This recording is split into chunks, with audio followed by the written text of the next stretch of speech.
आज मैं फणीश्वर नाथ रेणु द्वारा लिखित उपन्यास मैला आंचल का चौथा सुनाने जा रही हूँ। शुरू करने से पहले हमारे चैनल को लाइक, शेयर और सब्सक्राइब करें और बेल आइकन को दबाना ना भूलें और कमेंट करके बताएं कि आपको हमारी वीडियो कैसी लगी। तो चलिए शुरुआत करते हैं। गौरी सिंह राज पारबंगा के नए तहसीलदार बहाल हुए। बेतार का खबर। सुमृतदास सबों को कहता है, देखो देखो, कायस्थ के जूठे पत्तल में राजपूत खा रहा है।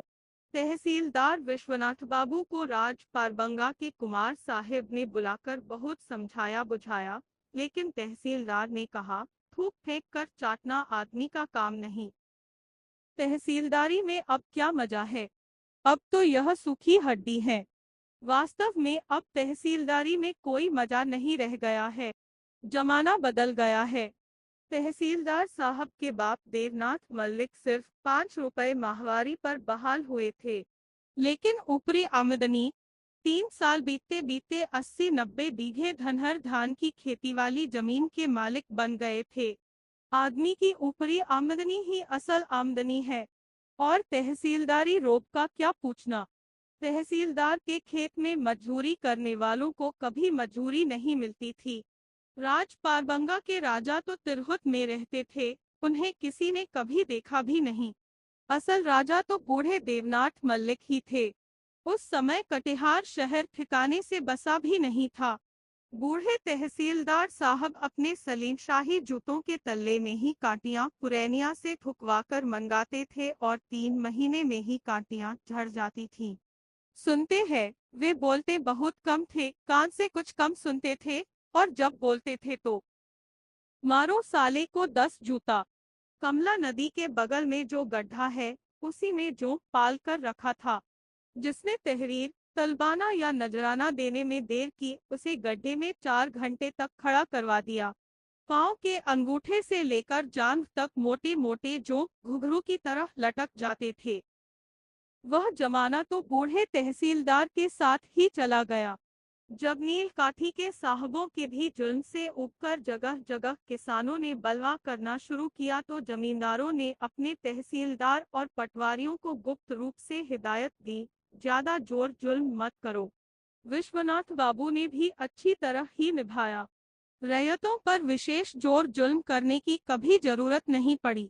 उनके पूर्वजों ने रैयतों के दिल और दिमाग पर तहसीलदार की ऐसी धाक जमा रखी थी कि उन्हें विशेष कुछ नहीं करना पड़ता था। कहावत मशहूर थी, जमदूत थोड़ा मोहलत भी दे सकता है, पर तहसीलदार नहीं। हर बार तमादी के पहले जनरल मैनेजर ढफ साहब का खीमा आता था। खीमा आने के पहले ही बगैर जोत जमीन वाले आदमी भी गांव छोड़कर नेपाल के जिले मोरंग भग जाते थे। कोठी के बगीचे में 50 छोटे बड़े तंबू और शामियाने तान दिए जाते थे। 50 सिपाही, 4 हाथी, मोटर गाड़ी, खानसामा, बावर्ची, नाई और धोबी, 5 गांव की बैलगाड़ियों पर खीमे के सामान लदकर आते थे। इलाके भर के बदमाश और टेढ़े लोगों की फहरिस्त तहसीलदार पहले ही बनाकर रखते थे। सुमृत दास मोटे असामियों को चुपचाप एकांत में ले जाकर खबर सुना देता था, तुम्हारा नाम तो फहरिस्त में सबसे ऊपर है। ए, सबसे ऊपर। सुनने वालों पर मानो वज्र गिर पड़ता था। जैसे भी हो, नाम तो कटाना ही होगा। फहरिस्त बनाने के समय तहसीलदार साहब सुमृतदास की भी राय लेते थे। सुमृतदास साल भर की घटनाएं याद करते हुए लिखाता था, हाँ, अनंत पर्व के दिन रंजीत दूध लाने के लिए गया था तो गुरटोली के सतकौड़ी ने झूठ बोलकर बर्तन वापस कर दिया था, भैंस सूख गई। कुंजरटोली के फरजंद मियां ने करेला नहीं दिया था। तहसीलदार साहब ऐसे लोगों के नाम याद करते जिन्होंने राज के मुकदमों में गवाही देने से इनकार किया। दाखिल खारिज करवाकर तहसीलदार का नजराना हड़प गया। किन लोगों को पैसे की गर्मी हो गई है, कौन राह चलते ऐंठ कर चलते हैं, और पंचायत में उनके सिपाहियों के विरुद्ध किन लोगों ने गवाहियां दी थी। डफ साहब खजाना वसूली से ज्यादा महत्व देते थे राज के रोब को। राज का रोब ही असल चीज है। उनका कहना था, हमारा स्टेट में एक भी बदमाश को हम नहीं देखने मांगता। तुम हमारा तहसीलदार को झूठा बोला, हमारा अमला झूठा, तुम साला का बच्चा सच्चा। चिंटू मांडल माए बाप। हाथ जोड़े एक अर्धनग्न आदमी थर थर कांपता हुआ खड़ा हुआ। तुम मुकदमा में गुआई क्यों नहीं दिया? माए बाप। फन। माए बाप का बच्चा। सिपाही चाबुक देगा। शपाक। शपाक। शपाक। कोड़े बरसने लगते। से तुम चेत्री आए, राजपट आए। तुम हमारा तहसीलदार से नहीं जीत सकेगा। हम तुमको बेइज्जत करेगा, बदमाश। और इसके बाद साल भर तक इलाके में अमन चैन का राज। तहसीलदार साहब के डर से लोग थर थर कांपते रहते थे। लेकिन अब जमाना बदला ही नहीं है, साफ उलट गया है। सिंह जी ने बहुत कोशिश पैरवी करके हरगौरी सिंह को तहसीलदारी दिला दी है। मैनेजर साहब को पूरे 400 रुपए की सलामी दी गई है। सुना है वही बस्ता लेते समय ही छींक पड़ गई है। अब नए तहसीलदार की तहसीलदारी कैसी चलती है, देखना है। राजपूत टोली का बच्चा बच्चा खुश है। शिव शक्कर सिंह सबों से कहते हैं, हरगौरी एक क्लास और पढ़ लेता तो मैनेजरी धरी थी। काली कुर्ती वाले संयोजक जी बौद्धिक क्लास में समझा रहे हैं माइनस जिस तरह यह तहसीलदारी कायसों के हाथ से राजपूतों के हाथ में आई है, उसी तरह सारे आर्यावर्त के राजकाज का भार हिंदुओं के हाथ में आएगा। और उस दिन आर्यावर्त के कोने कोने में हिंदू राज की पताका लहराएगी। जोतखी जी सलाह देते हैं बिना लक्ष्मी की पूजा किए बही बस्ता में हाथ नहीं लगाया जाए। शुक्रवार को शुभ दिन है। कार्यारंभ, यात्रा, गृह निर्माण आदि। बालदेव जी को बार बार अपने सपने की बात याद आती है। विशाल सभा, हरगौरी माला पहना रहा है लक्ष्मी को। कॉमरेड कालीचरण और वासुदेव अपनी पार्टी के मेंबरों से कहते हैं, पुराने तहसीलदार यदि नागनाथ थे तो यह नया तहसीलदार सांतनाथ है। दोनों में कोई फर्क नहीं।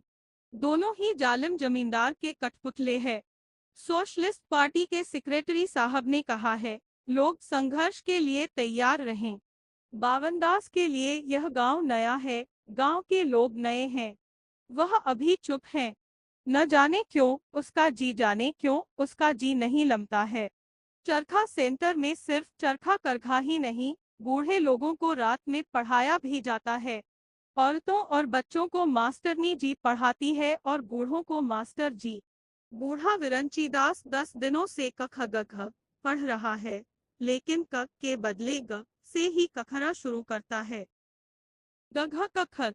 मास्टर जी हैरान है। क्या सचमुच ही बूढ़ा तोता पोस नहीं मानता? डॉक्टर की जिंदगी का एक नया अध्याय शुरू हुआ है।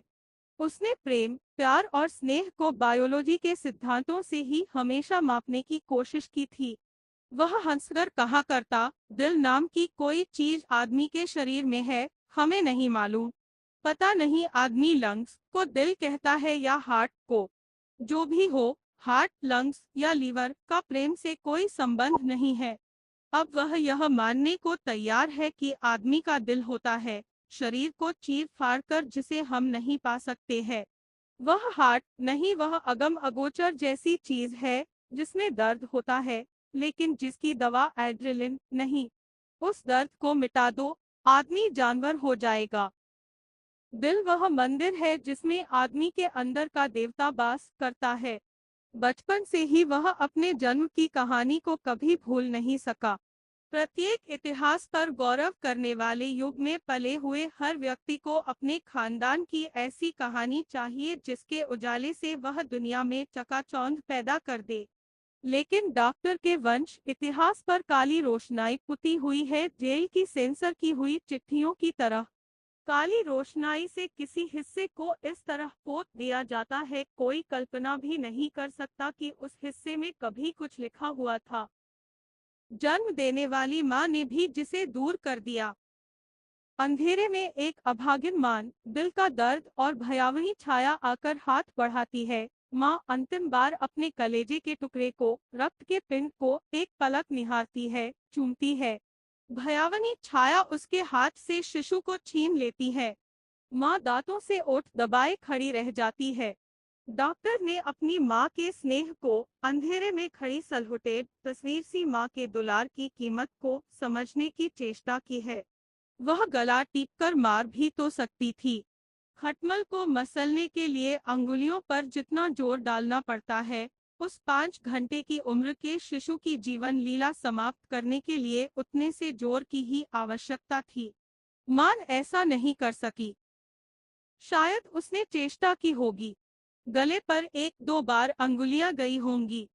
सोया हुआ शिशु मुस्कुरा पड़ा होगा और वह उसे सहलाने लगी होगी। उसने अपनी बेबस, लाचार और अभागिनी माँ के मन में उठने वाले तूफान के झकोरे की कल्पना की है। वह अपनी माँ के पवित्र स्नेह का, अपराजित प्यार का जीता जागता प्रमाण है। किसी भी अभागिन माँ की कहानी सुनते ही वह मन ही मन उसकी भक्ति करने लगता है। पतिता, निर्वासित और समाज की दृष्टि में सबसे नीच मान की गोद में वह क्षण भर के लिए अपना सिर रखने के लिए व्याकुल हो जाता है। किसी स्त्री को प्रेमिका के रूप में कभी देखने की चेष्टा उसने नहीं की। वह मन ही मन बीमार हो गया था। एक जवान आदमी को शारीरिक भूख नहीं लगे तो वह निश्चय ही बीमार है अथवा एबनॉर्मल है। डॉक्टर ने एक नए मोड़ पर मुड़कर देखा। दुनिया कितनी सुंदर है। वह लोक कल्याण करना चाहता है। मनुष्य के जीवन को क्षय करने वाले रोगों की मूल का पता लगाकर नई दवा का आविष्कार करेगा। रोग के कीड़े नष्ट हो जाएंगे, इंसान स्वस्थ हो जाएगा। दुनिया भर के मेडिकल कॉलेजों में उसके नाम की चर्चा होगी। प्रशांत मेथड, प्रशांत रिएक्शन, WR की तरफ PR कहेंगे लोग। इसके बाद टेस्ट ट्यूब बेबी किसे माँ कहेगा? तब शायद मान एक हास्यास्पद शब्द बनकर रह जाएगा। जानते हो, पहले माँ हुआ करती थी। एक अर्धनग्न से भी कुछ आगे लड़की टेलीकाफ के द्वारा अमेरिकन पेस्ट्री का घर बैठे स्वाद लेती हुई मुड़कर टीम कहेगी प्रीटेस्ट ट्यूब CC 1 क्यूब 1। माँ, माँ वसुंधरा, धरती माता। माँ अपने पुत्र को नहीं मार सकी, लेकिन पुत्र अपनी माँ को गला टीप कर मार देगा। शस्य श्यामला, भारत माता ग्रामवासिनी। खेतों में फैला है श्यामल धूल भरा मैला सा आंचल, मैला आंचल। लेकिन धरती माता अभी स्वर्णांचला है। गेहूं की सुनहली बालियों से भरे हुए खेतों में पुरवैया हवा लहरें पैदा करती है। सारे गांव के लोग खेतों में हैं। मानो सोने की नदी में कमर भर सुनहले पानी में सारे गांव के लोग क्रीड़ा कर रहे हैं। सुनहली लहरें, ताड़ के पेड़ों की पंक्तियां, झरबेरी का जंगल, कोठी का बाग, कमल के पत्तों से भरे हुए कमला नदी के गड्ढे। डॉक्टर को सभी चीजें नई लगती है। कोयल की कूक ने डॉक्टर के दिल में कभी हूक पैदा नहीं की, किंतु खेतों में गेहूं काटते हुए मजदूरों की चैती में आधी रात को कूकने वाली कोयल के गले की मिठास का अनुभव वह करने लगा है। सब दिन बोले कोयली भोर भिनसरवा। वाह वाह, बैरन कोयलिया, आजू बोले आधी रतिया हो रामा। आ आ सूतल पिया के जगावे हो रामा। आ आ किसी के पिया की नींद न टूट जाए। गहरी नींद में सोए हुए पिया के सिरहाने पंखा झलती हुई धानी को डर है, पिया की नींद न खुल जाए, सपना न टूट जाए। डॉक्टर भी किसी की दुलार भरी मीठी थपकियों के सहारे सो जाना चाहता है, गहरी नींद में खो जाना चाहता है। जिंदगी की जिस डगर पर बेथाशा दौड़ रहा था, उसके अगल बगल आस पास कहीं क्षण भर सुस्ताने के लिए कोई छांव नहीं मिली। उसने किसी पेड़ की डाली की शीतल छाया की कल्पना भी नहीं की थी। जीवन की इस नई पगडंडी पर पांव रखते ही उसे बड़े जोरों की थकावट मालूम हो रही है। वह राह की खूबसूरती पर मुग्ध होकर छांव में पड़ा नहीं रह सकेगा। मंजिल तक पहुंचने का यह कितना जबरदस्त रास्ता है जो राही को मंजिल तक पहुंचाने की प्रेरणा देता है। वह क्षण भर सुस्ताने के लिए उदार छाया चाहता है। प्यार, सूतल पिया के जगावे हो रामा। पिया जग गए, धानी ने पिया को विदाई दी। पिया को जाना है। हिमालय की चोटी को उषा की प्रथम किरण ने छूकर स्वर्णिम कर दिया। आम के बागों में कोयल कोयली, दहियल और बुलबुल ने सम्मिलित सुर में मंगल गीत गाए। खेतों से गीत की कड़ियां पुरवैया के सहारे उड़ती आती है और डॉक्टर के दिल में हलचल मचा जाती है। गेहूं की काटनी हो रही है। झुनाई हुई रवी की फसल की सोधी सुगंध चारों ओर फैल रही है। डॉक्टर साहब, क्या है? जरा चलिए, मेरी बहन को क्या हो रही है? पेट भी चलता है? जी। डॉक्टर तुरंत तैयार होकर चल देता है। पास के ही गांव में जाना है। गौरिया होगा, लेकिन सैलाइन एपरेटस भी ले लेना अच्छा होगा। 30 बार पेट चला है। बिछावन पर पड़ी हुई युवती पीली पड़ गई है। उसके हाथ पांव अकड़ रहे हैं। पेशाब बंद है। हैजा ही है। डॉक्टर सैलाइन एपरेटस ठीक करता है। स्पिरिट स्टोव जलाता है। नॉर्मल सैलाइन की बोतल निकालता है। बूढ़ा बाप हाथ जोड़कर कुछ कहना चाहता है और आखिर कह ही डालता है, डॉक्टर साहब, यह जो जक्सैन दे रहे हैं इसका कितना होगा? छोटे जक्सैन का फीस तो 2 रुपया है। इतने बड़े जक्सैन का तो जरूर 50 रुपया होगा। क्यों? 50 रुपया? डॉक्टर मुस्कुराता है। तो रहने दीजिए, कोई दवा ही दे दीजिए। दवा से कोई फायदा नहीं होगा। लेकिन मेरे पास इतने रुपए कहाँ हैं? बैल बेच डालो। डॉक्टर पहले की तरह मुस्कुराते हुए सैलाइन देने की तैयारी कर रहा है। डॉक्टर बाबू, बैल बेच दूंगा तो खेती कैसे करूंगा? बाल बच्चे भूखों मर जाएंगे। लड़की की बीमारी है। क्या मतलब? हुजूर, लड़की की जात बिना दवा दारू के ही आराम हो जाती है। लड़की की जाति बिना दवा दारू के ही आराम हो जाती है। लेकिन बेचारे बूढ़े का इसमें कोई दोष नहीं। सभ्य कहलाने वाले समाज में भी लड़कियां बला की पैदाइश समझी जाती है। जंगल झाड़। डिग डिग डिडिग डिडिग। कल सुबह को अस्पताल में हैजा की सुई दी जाएगी।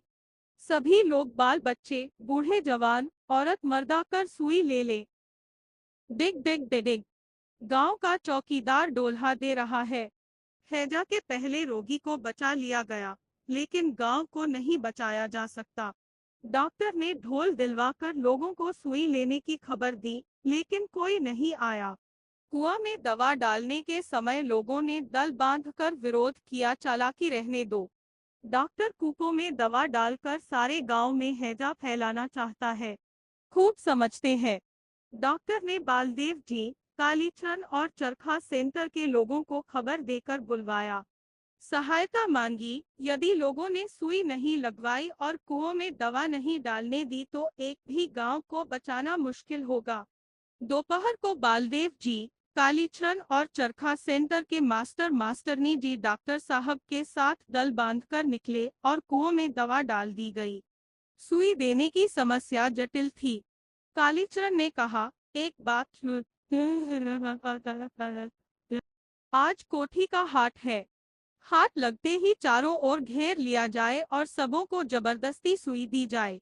जो लोग बाकी बची रहेंगे उन्हें घर पर पकड़ कर दी जाए। डॉक्टर को यह सुझाव अच्छा लगा, लेकिन बालदेव जी ने एतराज किया, किसी की इच्छा के खिलाफ जोर जबरदस्ती करना। क्या बेमतलब की बात बोलते हैं? चरखा सेंटर की मास्टरनी जी बालदेव जी की बात काटते हुए बोली, कालीचरण जी ठीक कहते हैं। बालदेव जी की कनपट्टी गर्म हो जाती है। यह औरत बोलने का ढंग भी नहीं जानती। नारी का स्वभाव कर्कश नहीं होना चाहिए। कोठारिन जी कितनी मीठी बोली बोलती है, और यह तो मर्दाना औरत है। चरखा सेंटर की मास्टरनी हूँ। बहुत महिला कांग्रेसी को देखा है माए जी, तारावती देवी, सरस्वती, उखा देवी, सरधा देवी, लेकिन कोई तो इतना कर्कश नहीं बोलती थी। हूँ। कालीचरण जी ठीक कहते हैं। जबरदस्ती करना हिंसाबाद नहीं तो और क्या है? कालीचरण के दलवालों ने हाट को घेर लिया है। डॉक्टर साहब आम के पेड़ के नीचे टेबल पर अपना पूरा सामान रखकर तैयार है। कालीचरण एक एक आदमी को पकड़कर लाता है। मास्टरनी जी स्पिरिट में भिगोई हुई रुई बांह पर मल देती है और डॉक्टर साहब सुई गड़ा देते हैं। तहसीलदार साहब नाम लिखते जाते हैं। हाथ में भगदड़ मची हुई है, लेकिन भगकर किधर जाओगे? चारों ओर सुसलिंग पार्टी का सिपाही खड़ा है। माई गे, माई गे। हे बेटा काली, क्यों रोती क्यों है? हे बेटा, सारी देह में गोदना गोदाने के समय देह में सही नहीं गड़ी थी। चलो, 750 लोगों को सुई दे दी गई है। अब जो लोग घर में रह गए हैं, उन्हें कल सुबह ही सूरज उगने के पहले ही दे देनी होगी। डॉक्टर साहब कहते हैं, बीमारों की सेवा के लिए स्वयंसेवक चाहिए। कालीचरण अपने दल के साथ स्वयंसेवकों के साथ रात को अस्पताल में दाखिल हो जाएगा। चरखा सेंटर की मास्टरनी जी बड़ी निडर है। वह भी सेवा करने के लिए अपना नाम लिखाती हैं। बावनदास हंसकर कहता है, मुझे देखकर तो रोगी लोग डर जाएंगे डॉक्टर साहब, मुझे और कोई काम दीजिए। बालदेव जी चुप है, उनको हैजा का बहुत डर है। डॉक्टर आदमी नहीं, देवता है देवता। तंत्रमा टोली, पौलिया टोली, कुर्म छतरी टोली और रैदास टोली में सब मिलाकर सिर्फ 5 आदमी नुकसान हुए।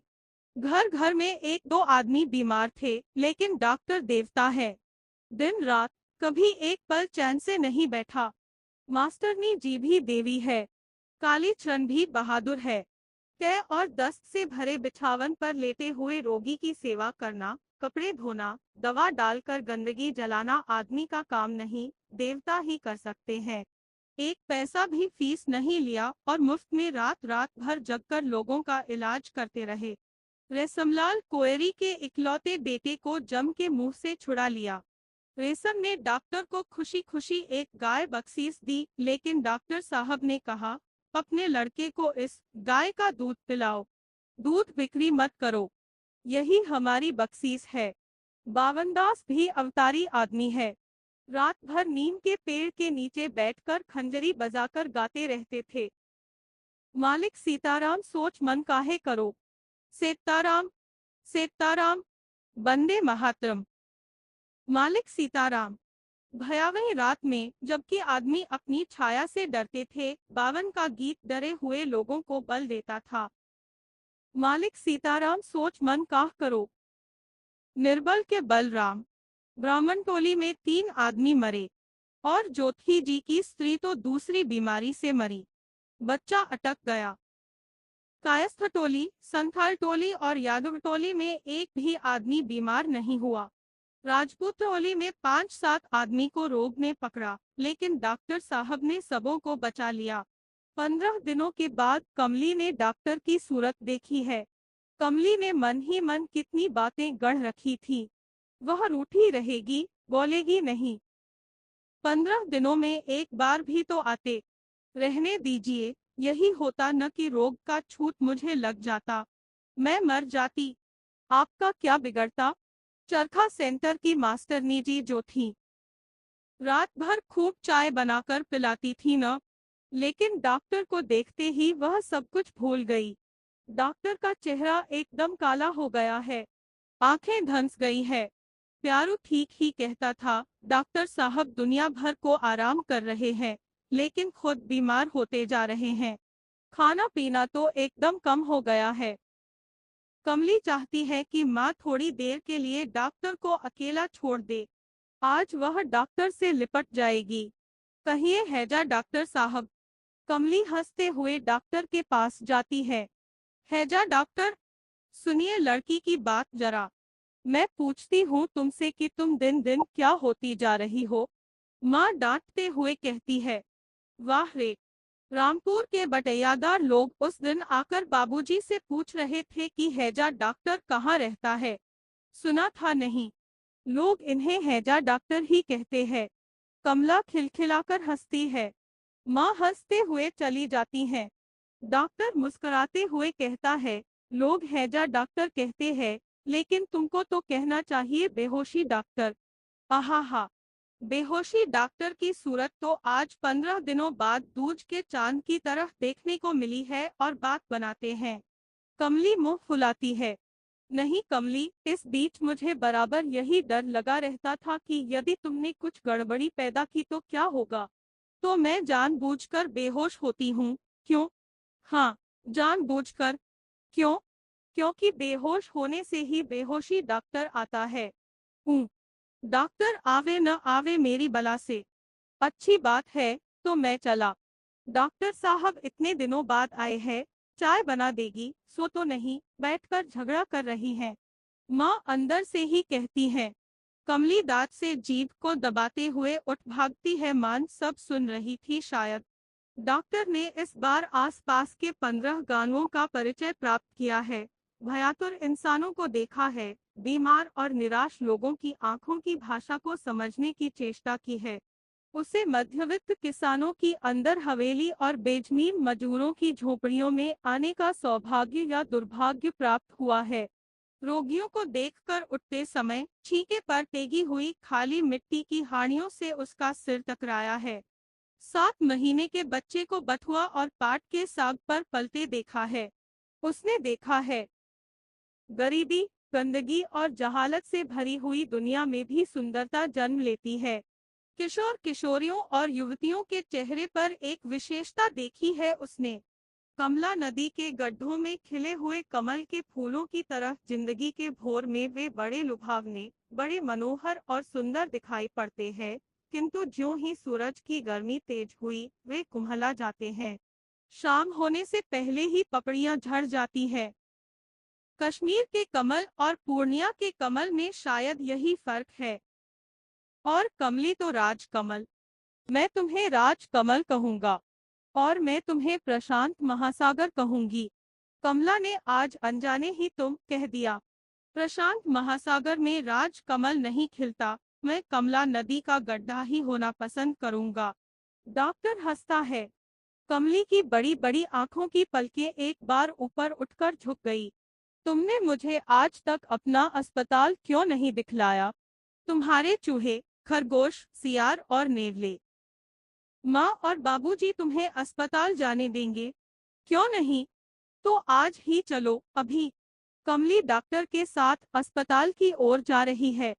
चैत का सूरज पश्चिम की ओर निष्प्राण सा, पूर्णिमा के उगते हुए चाँद का सा मालूम हो रहा है। दिन भर धू धू कर चलने वाली पछिया हवा गिर गई है। गांव के पनघट पर स्त्रियों की भीड़ आंखें फाड़ कर इन दोनों को देखती है। झगड़े बंद हो जाते हैं, पानी भरना रुक जाता है। नजर से ओझल होने के बाद फिर सबों के मुंह से अपनी अपनी राय निकलती है। कमली अब आराम हो गई। डॉक्टर साहब ने इसको बचा लिया। दोनों की जोड़ी कैसी अच्छी है। सतलैना बेस्कोप का एक किताब लाया है, उसने ऐसी ही एक जोड़ी की छापी है, ठीक ऐसी ही। डॉक्टर भी कायस्थ है क्या? कौन जात है? क्या जाने बाबा, इलाज करते करते कहीं। क्या बकती है सिर की गर्मी शाम को मैदान की हवा में ठंडी होती है, जानती नहीं। मौसी ने जब जुगल जोड़ी देखी तो उसके हाथ स्वयं ही आंचल के छूट पर चले गए। आंचल पसार कर मन ही मन बोली, दुहाई कमला मैया। गणेश पास ही गुल्ली खेल रहा था। वह जोर जोर से चिल्लाया। कूलर से छाहेब आया, पच्चन छे में। छाहेब बोले गिटिल पिटिल, खिल खिल हंचे में। कमला और डॉक्टर ने उलटकर देखा।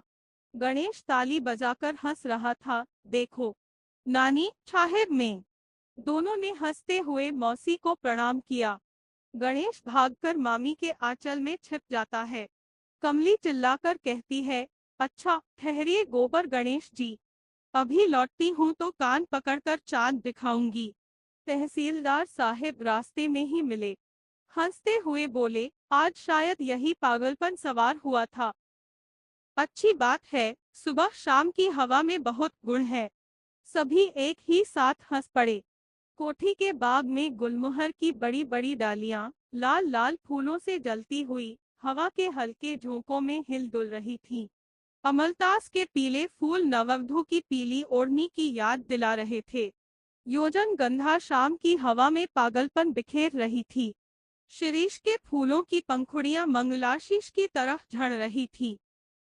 मार्टिन ने बड़े जतन से फूल लगाए थे। बाग लगाते समय उसने ऐसी ही शामों की कल्पना की होगी, बाहों में पड़ी हुई मेरी के लाल होठों की ताजगी को और भी प्राणमय बनाने के लिए। पानी पटाने वाले मालियों पर वह कड़कते हुए बोला होगा, देखो एक भी गाछ सूखने पर 50 बेंट देगा। चैत की गोधूली में अपनी सारी तेजी खोकर सूरज ने श्याम सलोनी संध्या के आंचल में अपना मुंह छिपा लिया था। दूर तक फैली हुई तारों की पंक्तियां कुछ मटमैली, कुछ सिंदूरी सी पृष्ठभूमि में गर्दन ऊंची करके सूरज को अतल गहराई में डूबते हुए देख रही थी। गाय और बैलों के साथ घर लौटते हुए चरवाहे सावित्री नाच का गीत गा रहे थे। आहे सखी चलू फुलवारी देखे हैं, देखे वो सुंदर रूप, नाना रसना फूल अनूप, चलू फुलवारी देखे हैं। गुलमोहर के लाल लाल फूल बुझ गए और अमलतास की पीली ओढ़नी न जाने कब सरक कर गिर पड़ी, किंतु योजन गंधा अब भी पागल बना रही है। डॉक्टर देवता नहीं, आदमी बनना चाहता है। एक जोड़ी निर्मल आंखों की पलकें जरा ऊपर की ओर उठी और फिर झुक गई। कल सिरवा पर्व है। कल परमान में मछमरी होगी, मछमरी अर्थात मछली का शिकार। आज चैत्र संक्रांति है। कल पहली वैशाख, साल का पहला दिन। कल सभी गांव के लोग सामूहिक रूप से मछली का शिकार करेंगे। छोटे बड़े, अमीर गरीब सभी टापी और जाल लेकर सुबह ही निकलेंगे। आज दोपहर को सत्तू खाएंगे। सतुआनी पर्व है आज। आज रात की बनी हुई चीजें कल खाएंगे। कल चूल्हा नहीं जलेगा। 12 मास चूल्हा जलाने के लिए यह आवश्यक है कि वर्ष के प्रथम दिन में भूमिदाह नहीं किया जाए। इस वर्ष की पकी हुई चीज उस वर्ष में खाएंगे। सारे मेरीगंज के मछली मारने वालों का सरदार है कालीचंद। भुरुकवा उगने के समय ही निकलना होगा। 12 कोस जमीन तय करना होगा। इस कालीचरण ने ऐलान कर दिया है, जुलूस बनाकर चलना होगा, लाल झंडे के साथ। नारा भी लगाते चलना होगा। जमींदार फैजबख्श अली ने इस बार परमान नदी के जलकर को खास में रखा है। उसके अमलों ने कहा है कि मछली नहीं मारने देंगे, मलेटरी मंगाकर तैनात रखेंगे। देखना है मलेटरी को। नए तहसीलदार बाबू हरगौरी सिंह के यहाँ नया खाता खुलेगा। शाम को सत्यनारायण की पूजा होगी। डॉक्टर को भी निमंत्रण है। तहसीलदार विश्वनाथ प्रसाद ने तहसीलदारी छोड़ दी है तो क्या नया खाता भी न करेंगे? उनके यहाँ भी सत्यनारायण व्रत की कथा होगी। डॉक्टर साहब को निमंत्रण है। मौसी ने होली में डॉक्टर को नहीं खिलाया था, इस बार डॉक्टर को वही खिलाएगी। मठ पर भी नया खाता होता है। इस बार नए महंत रामदास जी के हाथ से खाता खुलेगा, इसीलिए विशेष आयोजन है। बीजक पाठ, साहिब भजनावली, ध्यान और अंत में वैष्णव भोजन। बालदेव जी और बावनदास को विशेष निमंत्रण है। लक्ष्मी दासिन ने भंडारी के मार्फत कहला भेजा है, बालदेव जी जरूरी आवें। गांव में वैष्णव है ही और कौन। बेतार सुमृतदास अब नए तहसीलदार का कारपरदाज है। वह कहता फिरता है, हरगौरी बाबू हीरा आदमी है। सारा कागज पत्तर हमी पर फेंक कर निश्चिंत। देखिए तो हम कितना समझाते हैं कि बाबू साहिब, बही बस्ता, स्याहा और कर्चा किसी दूसरे को छूने नहीं देना चाहिए, लेकिन हरगौरी बाबू हीरा आदमी है। विश्वनाथ प्रसाद तो एक नंबर के मक्खी चूस और सक्की आदमी है। कायस्थ और राजपूत का कलेजा बराबर हो भला हूँ। कांग्रेसी हुए है। सुमृत दास से कौन बात छिपी हुई है? अब तो गांव का चाल चलन एकदम बिगड़ जाएगा। जवान बेटी को एक परदेसी जवान के साथ हंसी मस्करी करने की, घूमने फिरने की आजादी दे दी है विश्वनाथ प्रसाद ने। गांव का चाल चलन नहीं बिगड़े तो सुमृतदास का नाम बदल देना। नए तहसीलदार बाबूहर गौरी सिंह के यहाँ रात में एक भी रैयत नहीं आया। पुन्याह में जो सलामी मिलती है वह रकम जमींदार की होती है, लेकिन खाता खुलने के दिन की सलामी तो तहसीलदार की खास आमदनी है। सुमृतदास ने आकर खबर दी, सभी रैयत विश्वनाथ प्रसाद के यहाँ गए थे। 150 रुपए सलामी में पड़े थे। मछली मारकर लौटते समय रास्ते में रैयतों ने मीटिंग किया था कि नए तहसीलदार के यहाँ नहीं जाएंगे। कुकरा का बेटा कालिया लीटरी करता है। बाप काटे घोड़ा का घास और बेटा का नाम दुर्गादास। अभी तक माटोली का बिरंचिया कहता था कि रैयतों का पेट जो भरेगा वही असल जमींदार है।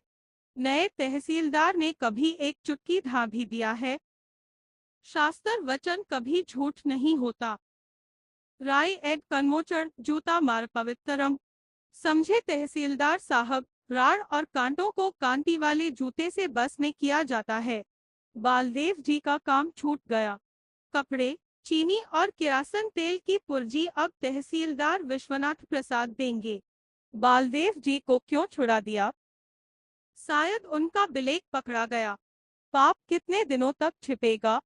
खेलावन ने जो परमेश्वर सिंह की जमीन मोल ली है, सो किस रुपए से? वह बालदेव जी की ही जमीन है। खेलावन के घर में जाकर देखा, आज भी गांठ की गांठ कपड़ा पड़ा हुआ है, टीन का टीन तेल है। खेलावन के सभी सगे संबंधियों के यहाँ कपड़े गए हैं। यह बात कितने दिनों तक छिपी रहेगी? सुनते हैं कि कांग्रेस ने अपना खुफिया बहाल किया है। अंग्रेजी का खुफिया तो ऊपर से ही किसी बात का पता लगाता था। कांग्रेस के खुफिया को हाड़ी के चावल का भी पता रहता है। स्त्री की मृत्यु के बाद जोशी जी बहुत गुमसुम रहते हैं। डॉक्टर को कितना कहा कि कोई दवा देकर रामनारायण की मां को उबारिए, लेकिन कौन सुनता है। बस एक ही जवाब, बच्चा को पेट काट कर निकालना होगा। शिव हो, शिव हो। पराई स्त्री को बेपर्द करने की बात कैसे उसके मुंह से निकली? पारंपरी की मां ने बदला ले लिया। 5 साल पहले पंचायत में जोशी जी ने कहा था कि पार्वती की मां को मैला घोलकर पिलाया जाए। विश्वनाथ प्रसाद ने पार्वती की मां का पक्ष लिया था, नहीं तो उसी बार उसका सभी गुण मंतर शेष हो जाता। इस बार पार्वती की मां ने बदला चुका लिया। अच्छा, ब्राह्मण का श्राप निष्फल नहीं होगा। देखना देखना, इस कलयुग में भी असल ब्राह्मण रहता है, देखना। अरे, वह जमाना चला गया जब राजपूत टोली और बाभन टोली के लोग बात बात में लात जूता चलाते थे। याद नहीं है? एक बार टहलू पासवान का गुरु घोड़ी पर चढ़कर आ रहा था। गांव के अंदर यदि आता तो एक बात भी थी। गांव के बाहर ही सिंह जी ने घोड़ी पर से नीचे गिराकर जूते से मारना शुरू कर दिया था। साला दुसाद घोड़ी पर चढ़ेगा। अब वह जमाना नहीं है, गांधी जी का जमाना है। नया तहसीलदार हुआ है तो क्या, हमारा क्या बिगाड़ लेगा? न जगह न जमीन है, इस गांव में नहीं उस गांव में रहें, बराबर है। धमकी देते हैं कि जूते से रैट करेंगे। अच्छा अच्छा, युगों से पीड़ित, दलित और अपेक्षित लोगों को कालीचरण की बातें बड़ी अच्छी लगती है। ऐसा लगता है कोई घाव पर ठंडा लेप कर रहा हो। लेकिन कालीचरण कहता है, मैं आप लोगों के दिल में आग लगाना चाहता हूँ, सोए हुए को जगाना चाहता हूँ। सोशलिस्ट पार्टी आपकी पार्टी है, गरीबों की, मजदूरों की पार्टी है। सोशलिस्ट पार्टी चाहती है कि आप अपने हकों को पहचानें। आप भी आदमी है, आपको आदमी का सभी हक मिलना चाहिए। मैं आप लोगों को मीठी बातों में भुलाना नहीं चाहता, वह कांग्रेसी का काम है। मैं आग लगाना चाहता हूँ। कालीचरण आग उगलता है, लेकिन सुनने वालों का जलता हुआ कलेजा ठंडा हो जाता है। जमीन जोतने वालों की, पूंजीवाद का नाश। बावनदास फिर एक फाहरम लाया है, मंत्री जी ने भेज दिया है। इस बार पटना का छापा फाहरम है, पुरेनिया का नहीं। पटना का फाहरम कच्चा नहीं हो सकता। इस फाहरम पर अपना नाम, अपने बाप का नाम, जमीन का खाता नंबर, खसरा नंबर लिखकर पुरैनिया कचहरी में दे 2 दफा 40 के हाकिम को। जमीन नकदी हो जाएगी। सच? हाँ, अंगूठे का टीक देना होगा। और जिन लोगों ने चरखा सेंटर में दस्तखत करना सीख लिया है, उन्हें भी टीक देना होगा। बालदेव जी क्या करें? खेलावन भैया कुछ समझते ही नहीं। रोज कहते हैं, बालदेव, कमला किनारे वाली जमीन में कलरू पासवान के दादा का नाम कायनी बटैयादार की सूरत से दर्ज है, कलरू से कहकर सुपुर्दी दिला दो। लेकिन बालदेव जी क्या करें? चौधरी जी को वह सब दिन से गुरु की तरह मानता आ रहा है, कभी किसी काम में तरौटी नहीं होने दिया। इतना चौनिया मेंबर बना कर दिया। गांव में चरखा सेंटर खुलवा दिया, लेकिन जिला कमेटी के मेंबर तहसीलदार साहब हो गए। बालदेव को कोई खबर नहीं दी गई। कपड़े की मेंबरी भी नहीं रही। नीमक कानून के समय से जेल जाने का यही बख्शीश मिला है। कालीचरण की पार्टी वाले ठीक कहते हैं, कांग्रेस अमीरों की पार्टी है, लेकिन वह कालीचरण की पार्टी में तो नहीं जा सकता। कालीचरण की आंखें उसने ही खोली। रात रात भर जागकर कालीचरण को जेहल का कितना किस्सा, गांधी जी का किस्सा, जवाहरलाल का किस्सा सुनाया। कालीचरण उसका चेला है। वह आखिर चेला की पार्टी में जाएगा? नहीं, ऐसा नहीं हो सकता। खेलावन भैया कुछ नहीं समझते हैं। पासवान टोली में अब उसकी पैठ नहीं। कलरू उसकी बात नहीं मानेगा। उसका लीडर कालीचरण है। तहसीलदार साहब को तो लोग डर से लीडर मानते हैं। नए तहसीलदार साहब भी फहरिस्त तैयार कर रहे हैं। सुमृत दास सबों का नाम लिखा रहा है। सबसे पहले लिखिए बिरंचिया का नाम। सोनमा दुसाद, किराए कोयरी, ये सब देनदार कलम है। अब लिखिए झोपड़िया कलम। हाँ, जिन लोगों को अपनी झोपड़ी के सिवा कुछ भी नहीं। बस यह फिरिस्त मैनेजर साहब को दे दीजिएगा और कहिएगा कि खेमा लेकर जल्दी इलाके में आवे, नहीं तो सारा सर्किल खराब हो जाएगा। लक्ष्मी दासिन के दिल में बालदेव जी ने घर कर लिया है। खाता बही के दिन आए थे, एकदम सूख गए हैं बालदेव जी। लक्ष्मी कितनी समझाती है कि कामकाज छोड़कर कुछ दिन आराम कीजिए, लेकिन कौन सुनता है। पहले जान तब जहान। जब शरीर ही नहीं रहेगा तो परमार्थ का कार्य कैसे होगा। शरीर ही तीर्थ है। कितना कहने पर, सतगुरु साहेब की कसम धराने पर यह मंजूर किया है कि एक बेला रोज मठ पर आया करें। शाम के सत्संग में बैठेंगे। भंडारी से कह दिया है घी और दूध की मलाई रोज कटोरे में चुरा कर रख दिया करेगा। रामदास बालदेव का आना पसंद नहीं करता है। जैसे भी हो, बालदेव जी के शरीर की सेवा करेगी लक्ष्मी। अब बालदेव जी के आने में जरा भी देर होती है तो लक्ष्मी का दिल धड़कने लगता है, मन चंचल हो जाता है। सतगुरु साहब ने कहा है, ई मन चंचल, ई मन चोर, ई मन शुद्ध ठगार, मन मन करत सुर नर मुनि, मन के लक्ष्य द्वार।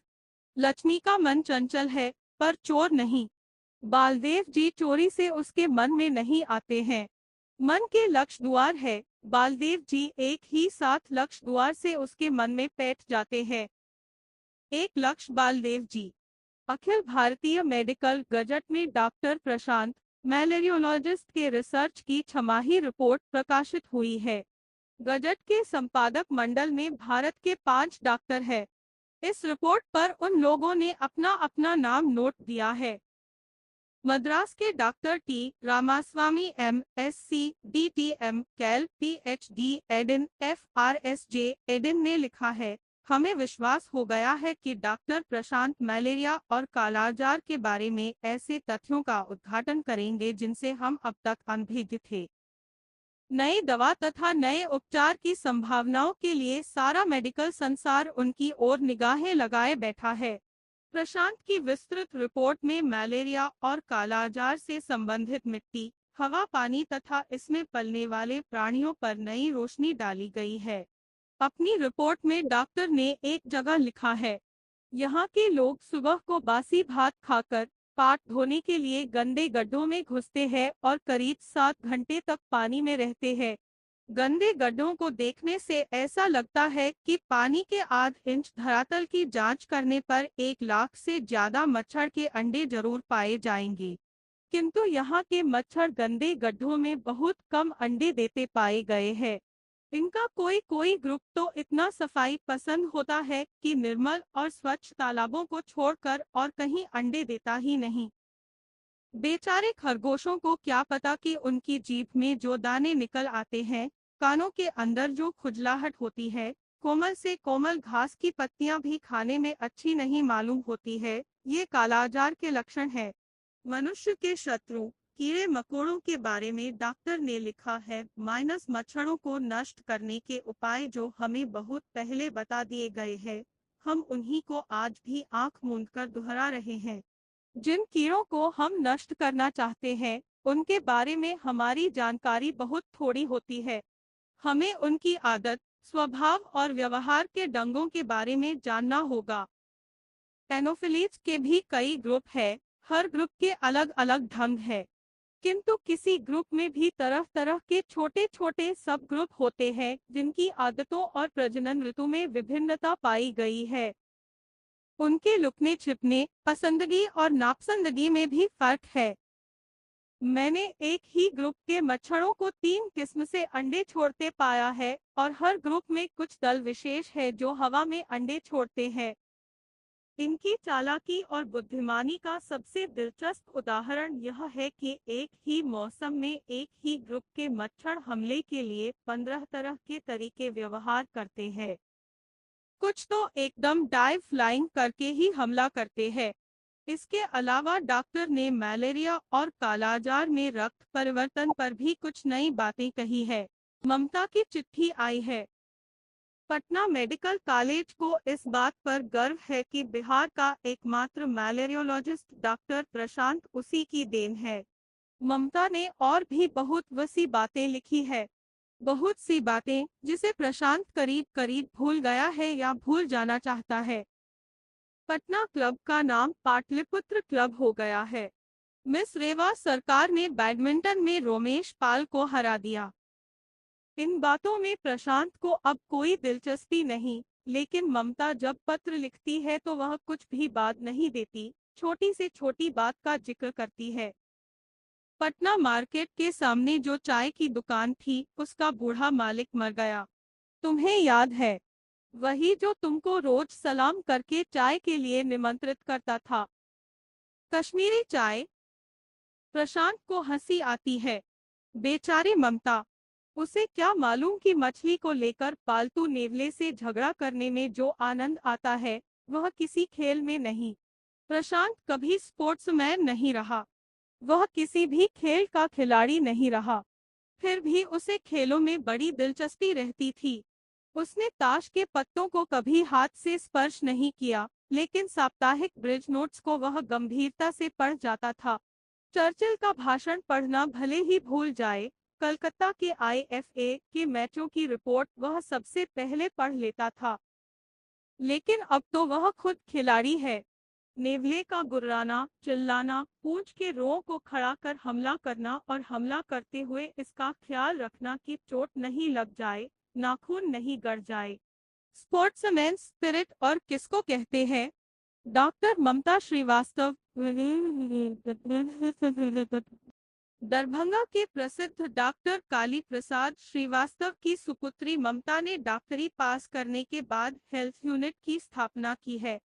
शहर के गरीब मोहल्लों में यूनिट ने अपने सेवा कार्य का जो परिचय दिया है, वह प्रशंसनीय है। पटना की महिला समाज सेविकाओं में ममता का नाम सबसे पहले लिया जाता है। गरीब की झोपड़ी से लेकर गवर्नमेंट हाउस तक उसकी पहुंच है। जो उसके निकट संपर्क में रह चुके हैं, उनका कहना है कि ममता दीदी दिन रात मिलाकर सिर्फ 4 घंटे ही आराम करती है। दूर से देखने वाले उसके चरित्र पर भी संदेह करते हैं। उसकी सार्वजनीन मुस्कुराहट लोगों को कभी कभी भ्रम में डाल देती है, और जिन लोगों का काम सिर्फ बैठकर आलोचना करना है, वे कहते हैं कि तरह तरह के जाल फैलाकर सरकार से रुपया वसूलना और उड़ाना ही ममता देवी का काम है। विकारपूर्ण मस्तिष्क वाले किसी मिनिस्टर का नाम लेकर मुस्कुरा देते हैं मिस ममता श्रीवास्तव, नहीं मिसेज कहो। डॉक्टर प्रशांत ममता का ऋणी है। ममता से उसे प्रेरणा मिली है। डॉक्टर रोज डिस्पेंसरी खोलकर शिव जी की मूर्ति पर बेलपत्र चढ़ाने के बाद संक्रामक और भयानक रोगों के फैलने की आशा में कुर्सी पर बैठे रहना, अथवा अपने बंगले पर सैकड़ों रोगियों की भीड़ जमा करके रोग की परीक्षा करने के पहले नोटों और रुपयों की परीक्षा करना, मेडिकल कॉलेज के विद्यार्थियों पर पांडित्य की वर्षा करके अपने कर्तव्य की इतिश्री समझना और अस्पताल में कराहते हुए गरीब रोगियों के रुदन को जिंदगी का एक संगीत समझकर उपभोग करना ही डॉक्टर का कर्तव्य नहीं। ममता को प्रशांत पर संदेह है। वह समझती है कि घोर देहात में प्रशांत छटपटा रहा है, अपनी गलती पर पूछता रहा है। इसलिए वह हर पत्र में शहर की सामाजिक जिंदगी पर कुछ लिख डालती है। एक पत्र में उसने लिखा है, बुश शर्ट का युग है। 5 साल पहले बांकीपुर की सड़कों पर, पार्कों और मैदानों में दानापुर कैंट के गोरे फौजियों ने जिंदगी के जिन कुत्सित और बीभत्स पहलुओं का प्रदर्शन किया, हमारे समाज के अचेतन मन पर उसकी ऐसी गहरी छाप पड़ी कि आज हर आदमी के अंदर का भूखा टामी अधीर हो उठा है। युद्ध के विषैले गैसों ने सारे समाज के मानस को विकृत कर दिया है। काले बाजार के अंधेरे में एक नई दुनिया की सृष्टि हो गई है, जहां सूरज नहीं उगता, चांद नहीं चमकता और न सितारे ही जगमगाते हैं। इस दुनिया में माँ बेटा, पिता पुत्र, भाई बहन और स्वामी स्त्री जैसा कोई संबंध नहीं। कल एक गरीब ने विटामिन सी की सुई 8 रुपए में खरीदी है। 5 आने का छोटा सा एम्प्यूल मेरे मोहल्ले के महाराज मेहता को तुम जरूर जानते होगे। उसकी छोटी बेटी फुलमतिया, जो मिल्क सेंटर में पिछले साल तक दूध पीने आती थी और ताली बजाकर नाचती थी, उसे तुम भूले नहीं होगे शायद। परसों से अस्पताल में पड़ी हुई है।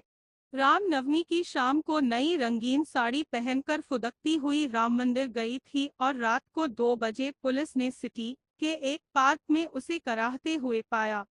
फुलमतिया का बयान है, टेढ़ीनीम गली के पास एक मोटर गाड़ी रुक गई है और 2 आदमियों ने पकड़कर उसे मोटर में बिठा दिया। बड़े बड़े बाबू लोग थे। मंजराली रोड से लेकर अशोकपट तक विदेशी शराब की 10 दुकानें खुल गई है। कल बिलिंगडन हॉल में टीवी सेनेटोरियम के लिए स्थानीय महिला कॉलेज की लड़कियों ने एक चैरिटी शो का आयोजन किया था। जो ही वीणा बैरिस्टर प्राणमोहन सिन्हा की पुत्री स्टेज पर उतरी की ऊपर की गैलरी से दूनी इकन्नी फेंकी जाने लगी और तरह तरह की भद्दी आवाजें कसी जाने लगी। पुलिस ने शांति कायम करने की चेष्टा की, किंतु उन पर ईंट पत्थरों की ऐसी वर्षा की गई कि हॉल के सभी दरवाजों और खिड़कियों के कांच टूट गए। बहुत लोग घायल हुए। घायलों में महिलाओं और बच्चों की संख्या ही ज्यादा थी। और सबसे आश्चर्य की बात सुनोगे? कहा जाता है कि खुराफातियों का लीडर था अमलेश सिन्हा, वीणा का चचेरा भाई। प्राणमोहन बाबू ने कुछ दिन है अपने घर में अमलेश का आना जाना बंद कर दिया था। शराब के नशे में अमलेश ने कई बार घर की नौकरानियों के साथ अशोभनीय व्यवहार किया था। इसलिए उनकी पुत्री और अपनी चचेरी बहन वीणा के पीछे हाथ धोकर पड़ गया है। कोठी के जंगल में संथालिनी लकड़ी काट रही है और गा रही है। कुछ दिन पहले इसी जंगल में संथालिनों ने एक चीते को कुल्हाड़ी और दाव से मार दिया था। शोरगुल सुनकर गांव के लोग जमा हो गए थे। मरे हुए बाघ को देखकर भी लोगों के रोंगटे खड़े हो गए थे और बहुत तो भाग खड़े हुए थे, किंतु संथालिनी हमेशा की तरह मुस्कुरा रही थी। मकई के दानों की तरह सफेद दंत पंक्तियां और वही सरल मुस्कुराहट। चीते के अचानक हमले से 2-3 युवतियां सामान्य घायल हो गई थीं। उनके होठों पर भी वैसी ही मुस्कुराहट खेल रही थी।